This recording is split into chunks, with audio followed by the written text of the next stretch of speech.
सी political party से आप? Samajwadi party से। समाजवादी से। तो समाजवादी पार्टी से आए हैं, झंडा रख के किसानों के समर्थन में आए होंगे? जी, हम तो यहाँ पर देखिए, समाजवाद का मतलब होता है समाज के सभी वर्गों को साथ में चलना।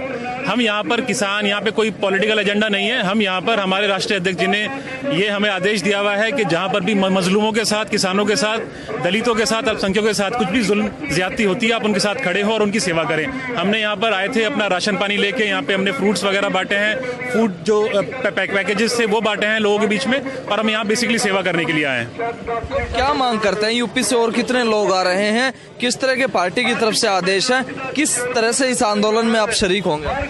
देखिए, मैं आपको बताऊं, इस वक्त का जो माहौल बन रहा है पूरे हिंदुस्तान में, जिस हिसाब से इन्होंने, और मैं आपको बधाई देना चाहूँगा, धन्यवाद देना चाहूँगा कि आप जैसे मीडिया चैनल्स हैं जो कम से कम सच को जनता के सामने रख रहे हैं। वरना जो गोदी मीडिया यहाँ पर है, आपको पता है मैं किन चैनल्स की बात कर रहा हूँ, उन्होंने तो ये एजेंडा चला रखा है अपने टीवी के ऊपर कि सबके सब बेवकूफ़ हैं, सबके सब गुमराह हैं, सिर्फ भारतीय जनता पार्टी के लोग, नरेंद्र मोदी और अमित शाह, उन्हें ही सबकी सब समझ है, बाकी सब लोग बेवकूफ़ हैं। कम से कम आपके थ्रू हम अपनी बात रख पा रहे हैं। समाज के सारे वर्ग, चाहे वो हिंदू हो, मुसलमान हो, सिख हो, ईसाई हो, किसान के साथ कंधे से कंधा मिलाकर खड़ा हुआ है। और हम, जब तक ये काला कानून वापस नहीं होगा, हम झुकने को तैयार नहीं है। मर जाएंगे, मिट जाएंगे, लेकिन हम किसानों के साथ ये अत्याचार होने नहीं देंगे। सभी ने अपना यहाँ पर खून बहाया है। अब एक पार्टी है जो सेंटिमेंट्स के साथ खेलती है, लोगों का बेवकूफ बनाती है, और उसमें मीडिया का बहुत ही घटिया रोल रहा है। मीडिया बिक चुकी है उद्योगपतियों के हाथों में, और वो माहौल बनाती है, लोगों के माइंड के साथ खेला जा रहा है, और सच्चाई को लोगों के बीच में दिखाया नहीं जा रहा है। जिस प्रकार से पूरा प्राइवेटाइजेशन हो रहा है पूरे हिंदुस्तान का, वो आपके सामने है, और बच्चा बच्चा इस चीज को समझ रहा है। तभी आप ये हुजूम यहाँ पर देख रहे हैं चारों तरफ, और आने वाले टाइम में मुझे पूरी उम्मीद है कि चारों तरफ से दिल्ली को घेरा जाएगा। जब तक ये हमारी बात नहीं मानेंगे, किसानों की बात नहीं मानेंगे, हम लोग चुपचाप नहीं बैठेंगे।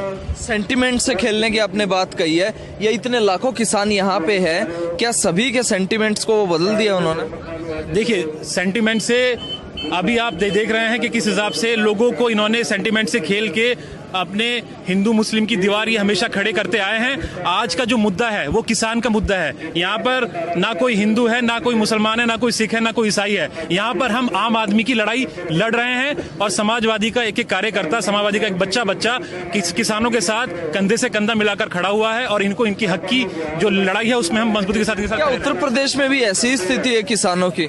जी, उत्तर प्रदेश में अगर आप देखेंगे, पश्चिमी उत्तर प्रदेश में, मैं आपको एक थोड़ी सी चीज हाईलाइट करना चाहूंगा।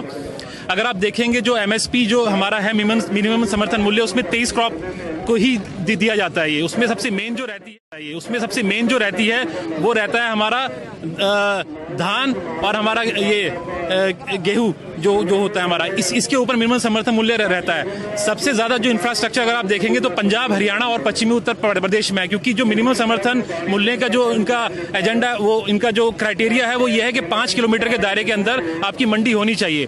तो सबसे ज्यादा अफेक्टेड जो किसान हो रहा है वो इन 3 स्टेट्स का ही हो रहा है, चाहे वो हमारा पश्चिमी उत्तर प्रदेश है, चाहे वो हमारा हरियाणा है, चाहे वो हमारा पंजाब है। ये जो इस तरह से गुमराह कर रहे हैं कि बाकी किसान तो बोल ही रहा है, और ये इसी 3 स्टेट से किसान क्यों बोल रहे हैं, इसका ये सिंपल ये सब चीजें हैं जो लोगों को नहीं पता। और मैं चाहता हूं कि आपके चैनल के माध्यम से लोगों को पता चले कि सबसे ज्यादा परेशानी पंजाब, हरियाणा और यूपी के किसानों को क्यों हो रही है। मोदी जी मन की बात करते हैं, क्या लगता नहीं है कि अब किसानों की बात करनी चाहिए?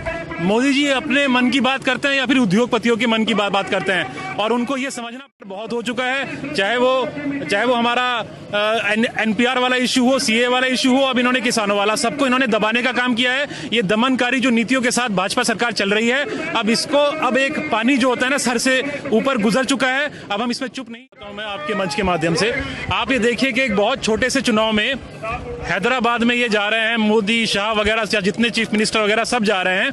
इनके पास 2 मिनट नहीं है कि यहाँ पर आके किसानों से बात कर लें। इन्होंने वो डेट तय कर रखी है कि 3 तारीख से पहले बात नहीं करने। अरे भाई, तुम्हारे पास घूमने फिरने का तो बहुत टाइम है। छोटे छोटे चुनाव में आप, गली मोहल्लों के चुनाव में आप घुस रहे हो। किसान जो है, जो हमारे देश की अर्थव्यवस्था की जड़ है, जब सब कुछ फेल हो गया था, ये हमारी कृषि क्षेत्र ही था जिसने हमारी जीडीपी को बचा के रखा था, जिसने हमारी अर्थव्यवस्था को टूटने नहीं दिया था। ऐसे लोगों के लिए आपके पास टाइम नहीं है। आपके पास वहां पर जाके, वहां पर भी इन्होंने वही कर रखा है। हैदराबाद में भी हिंदू मुस्लिम, इनकी जो राजनीति चलती है वो समाज को बांटने से